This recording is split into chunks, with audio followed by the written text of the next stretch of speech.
Hey, it's Miss Jen, and guess what time it is? Time for chapter 4.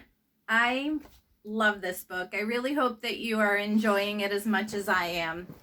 So let's go ahead and get started.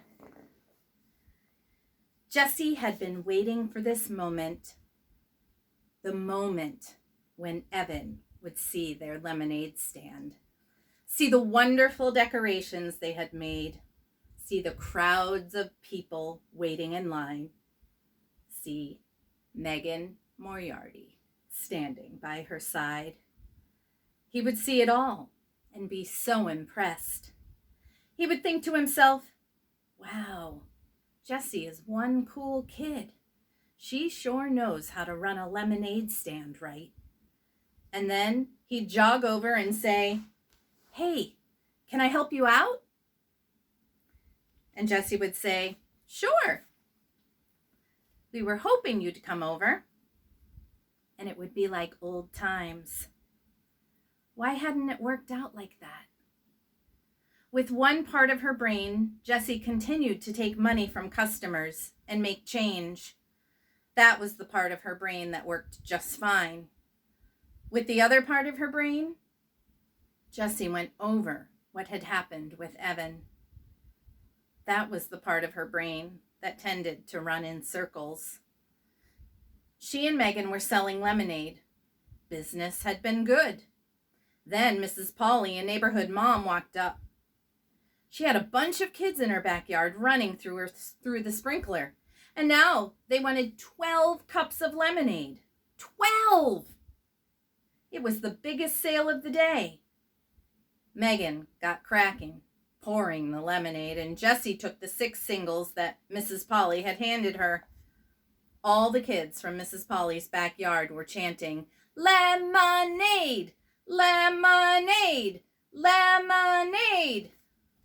A fly buzzed by Jessie's ear.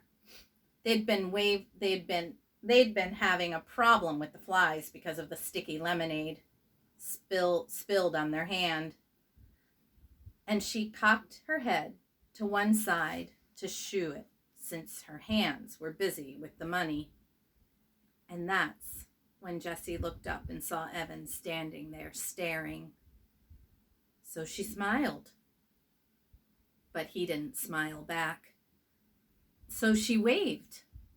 Even though she had all that money in both hands, she waved so he'd know that she was happy to see him.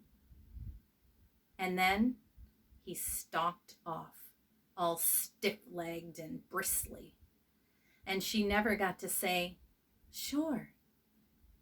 We were hoping you'd come over, like she'd rehearsed in her head. And just then, Tommy Polly, who was 2 years old, pulled down his bathing suit and peed right on the lawn. And Megan laughed so loud, Jessie was sure she could hear it all over the neighborhood. That's what had happened. That's exactly what had happened.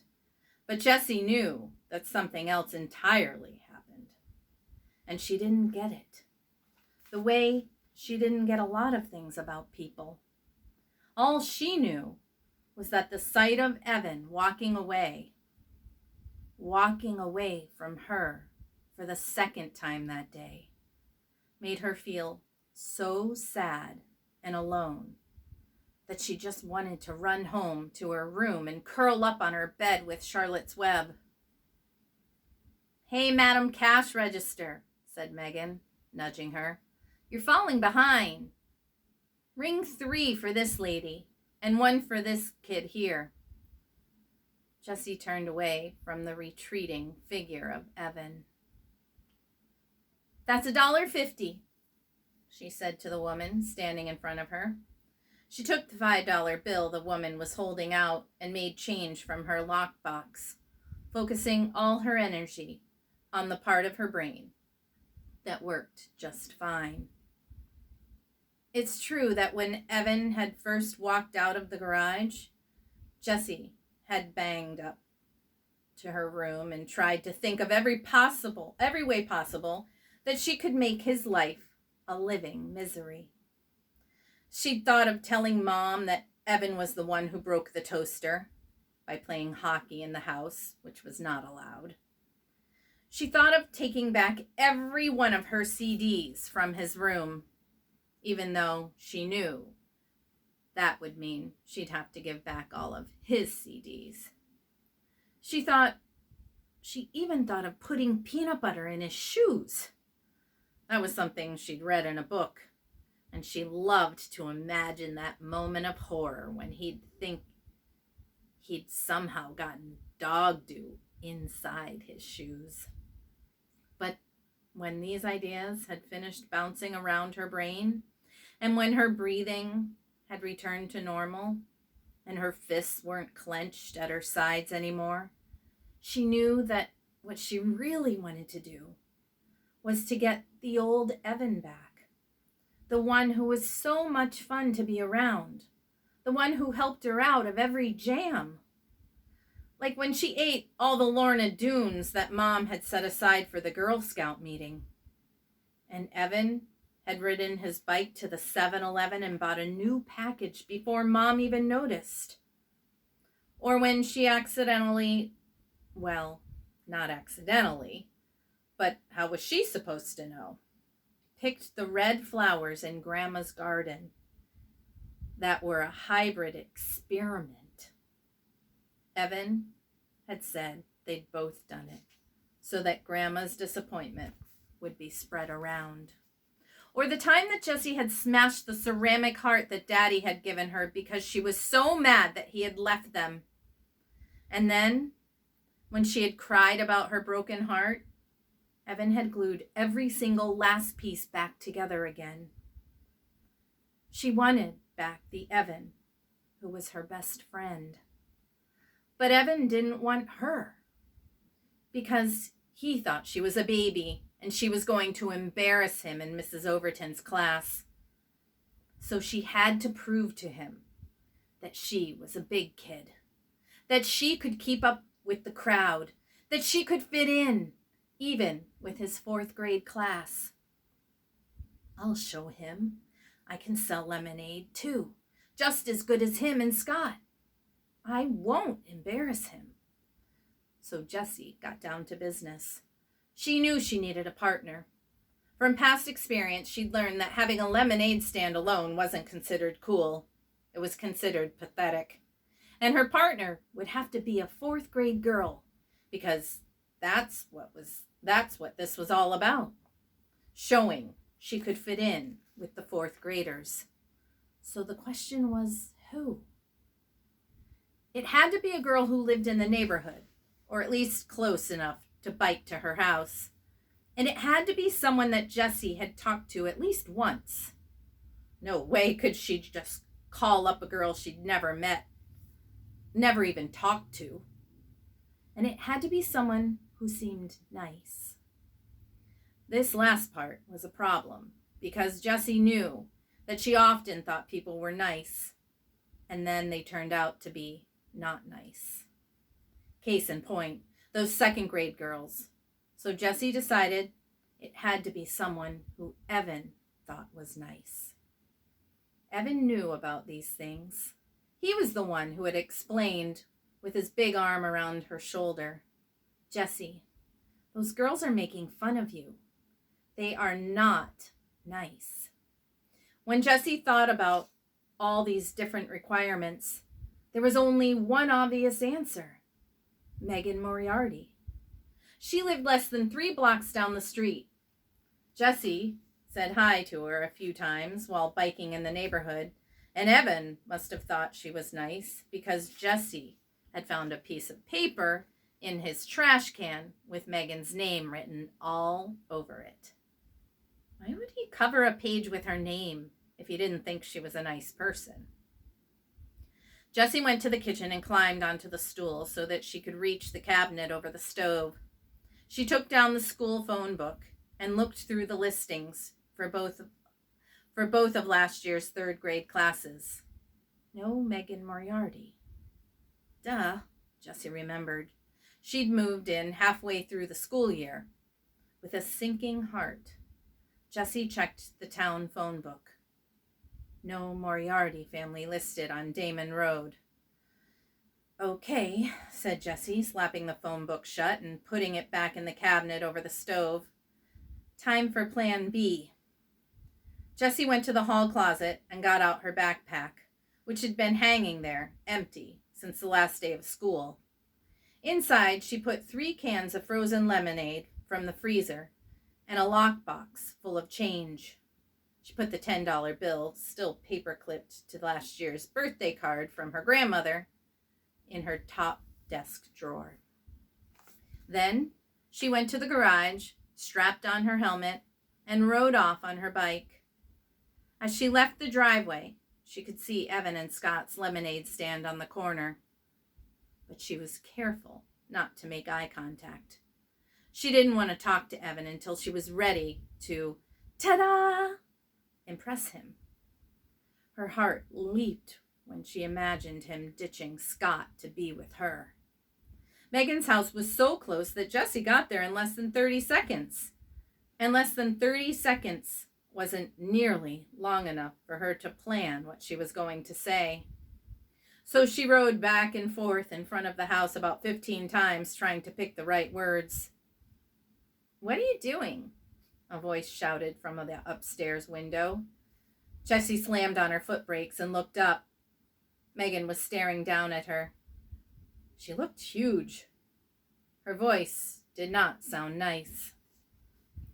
"Riding my bike," said Jessie. "But why are you riding back and forth?" asked Megan impatiently, "in front of my house?" "I don't know," said Jessie. "You want to play?" "Who are you?" asked Megan. "Jessie," said Jessie, pointing down the street toward her house. "Evan's little sister?" asked Megan. Jessie felt like a deflating balloon. "Yeah." "Oh," said Megan. "I couldn't tell because of the helmet." Jessie took her helmet off. "So you wanna?" she asked. There was a long pause. "Where's Evan?" asked Megan. "He's out somewhere with a friend," said Jessie. "Oh," said Megan. Jessie looked down at the ground. "People tell you things," Evan had told her once, "with their hands and their faces, and the way they stand. It's not just what they say. You gotta pay attention, Jess. You gotta watch for the things they're saying, not with their words." Jessie looked back up. It was hard to see Megan at all. She was so far up and behind the window screen. Jessie sucked in her breath. "Do you want to do something?" Another long pause. Jessie started counting in her head. 1 1,000, 2 1,000, 3 1,000, 4 1,000, 5 1,000, 6 1,000. "Sure," said Megan. And then her head disappeared from the window. A minute later, Megan was at the front door. "Hey," she said, opening the screen. Jessie raised her hand in something that was halfway between a wave and a salute as she walked in. Her sweaty bangs stuck to her forehead where the helmet had smashed them down. She was so nervous about saying something stupid. She didn't want to say anything at all. Megan leaned against the banister of the stairs and crossed her arms. "So," said Jessie. She stared at Megan. Who was fiddling with the 7 or 8 band bracelet on her arm? Jessie counted 2 Livestrongs, 1 Red Sox world champs, 1 March of Dimes, and 1 Race for the Cure. "What's that one?" she asked, pointing to the band bracelet with the tiger stripes. Megan stretched it off her wrist and gave it to Jessie. "It's for the Animal Rescue League. My mom gave them some money, so they gave us this, and a bumper sticker. I've got 22 band bracelets." "Cool," said Jessie, handing the bracelet back. Megan flipped it back on. She continued to play with the bracelets on her arm, running them up and down and up and down. "So what do you want to do?" asked Megan. I don't know, said Jessie. We could, I don't know. Let me think. We could have a lemonade stand.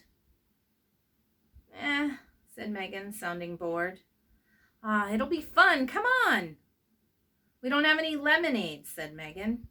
I've got 3 cans, said Jessie. She slipped the backpack off her back and dumped out 3 cans of frozen lemonade.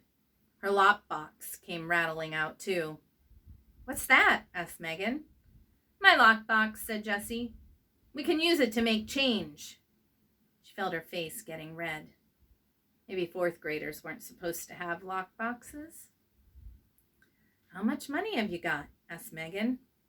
You mean in change or altogether? Megan pointed at the lockbox. How much is in there? $4.42. 14 quarters, 5 dimes, 3 nickels, and 27 pennies. Jessie didn't say anything about the $10 she'd left at home. Both of Megan's eyebrows shot up. Exactly? She asked. What do those eyebrows mean? Jessie wondered in a panic. Why was Megan smiling at her? Jessie, those girls are making fun of you. They are not nice. Jessie didn't say anything. She had a sick feeling in her stomach that this was going to turn out badly.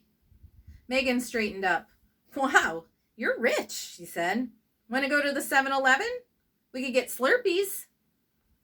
But Jessie pointed to the cans of lemonade on the carpeted hallway floor. The frost on them was already starting to sweat off. We could do lemonade stand later, said Megan. Maybe. Jessie thought of Scott and Evan racking up sales 2 blocks down. How was she going to prove herself to Evan if she couldn't even get Megan to have a stand? How about the lemonade stand first, Jessie said, and then Slurpees with our earnings? I bet we'd even have enough for chips and gum. You think? Said Megan. I know, said Jessie. Look, she held up a can of lemonade. It says right here on the can, yields 64 ounces. So we get 8 cups from each can and sell each cup for $50. So that's $4. And then there's 3 cans. So that's $12 altogether, right? The numbers flashed in Jessie's brain so fast, she didn't even think about what she was multiplying and dividing and adding. It just made sense to her. Hey, how old are you? Megan asked, looking at her sideways. 8, said Jessie, but I'll be 9 next month. Megan shook her head. That math doesn't sound right. No way can we make $12 from just 3 little cans. Yeah, said Jessie. I'll show you. Do you have a piece of paper? Jessie started to draw a picture. She knew that other kids couldn't see the numbers the way she did. They needed the pictures to make sense of math. Look, she said. And this is what she drew. Here are the 3 pitchers of lemonade, because we've got 3 cans of lemonade, and each pitcher's got 64 ounces in it. Now, when we pour a cup of lemonade, we'll pour 8 ounces, because that's how much a cup holds. You don't want to pour less than that, or people will say you're being a cheapskate. So each pitcher is going to give us 8 cups, because 8 times 8 equals 64, right? Now, we'll sell each cup for 50 cents. That's a fair price. That means that every time we sell 2 cups, we make $1, right? Because 50 cents plus 50 cents equals $1. So look, I'll circle the cups by 2s, and that's how many dollars we make. Count them. So here's her final product. Answer. Megan counted the circle pairs of cups. 10, 11, 12. That's how much money we'll make, said Jessie. if we sell all the lemonade and if we do the lemonade stand. Wow, said Megan. You're really good at math. She puffed her cheeks out like a bullfrog and thought for a minute. Then she popped both cheeks with her hands and said, Whatever, let's do the lemonade thing. Jessie felt soaked in relief. Maybe this was going to work after all. An hour later, Jessie and Megan had transformed the little wooden puppet theater in Megan's basement into the hottest new lemonade stand on the block. The stand was decorated with tissue paper flowers, cut-out butterflies, and glittery hearts. It was a showstopper. And boy, did people notice it. Kids in the neighborhood, strangers walking their dogs, moms strolling with carriages, even the two guys fixing the telephone wires. They all came to buy lemonade.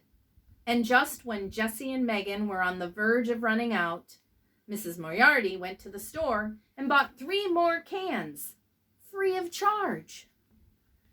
So when Mrs. Polly asked for 12 cups at exactly the moment that Evan rounded the curve and saw her lemonade stand, Jessie felt like she'd just scored 100 on a test and gotten 5 points for extra credit. So why did Evan stomp off? And how come she didn't feel like she'd won anything at all? And that, my friends, was chapter 4. See you next time.